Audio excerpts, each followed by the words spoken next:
Sukacita Bapak Ibu Saudara yang terkasih, dalam nama Tuhan Yesus Kristus, saya berdoa supaya Bapak Ibu Saudara tetap sehat dalam lindungan dan anugerah daripada Tuhan.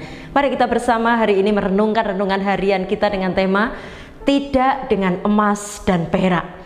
Kisah Para Rasul 3 ayat yang ke-6.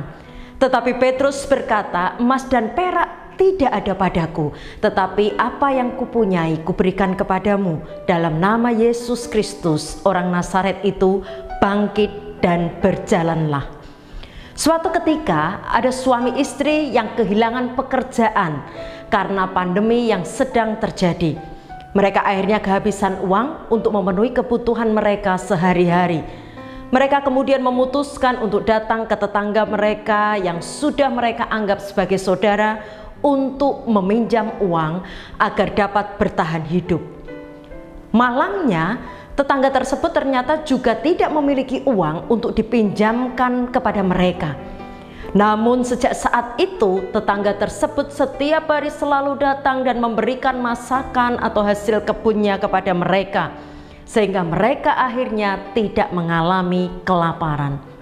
Saudara, dalam kita melayani sesama, kita dapat melakukannya dengan berbagai macam cara, seperti juga dilakukan oleh Petrus dalam bacaan kita pada hari ini. Ketika orang laki-laki lumpuh melihat Petrus dan Yohanes yang sedang melintasi pintu gerbang bait Allah, ia kemudian meminta sedekah kepada mereka.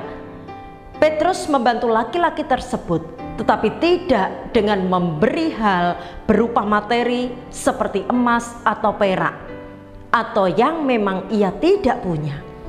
Namun Petrus menolongnya dengan memberi mujizat kesembuhan baginya. Saudara, kita sebagai anak-anak Tuhan juga dijadikannya kaya dalam hal karunia dan berkat secara rohani yang dapat bermanfaat bagi sesama kita ketika kita menggunakannya untuk melayani mereka. Kita dapat melayani sesama tidak harus selalu dengan harta benda, namun dapat juga melalui berkat atau penghiburan rohani bagi mereka.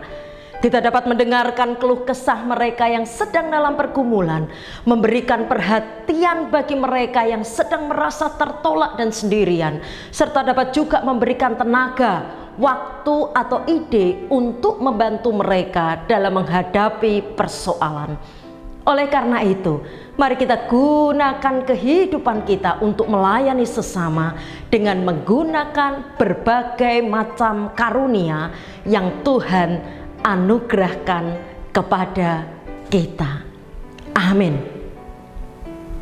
Apabila Bapak Ibu Saudara terberkati dengan perenungan kita hari ini, silahkan subscribe dengan memberi like atau komen di bawah renungan ini. Tuhan Yesus memberkati.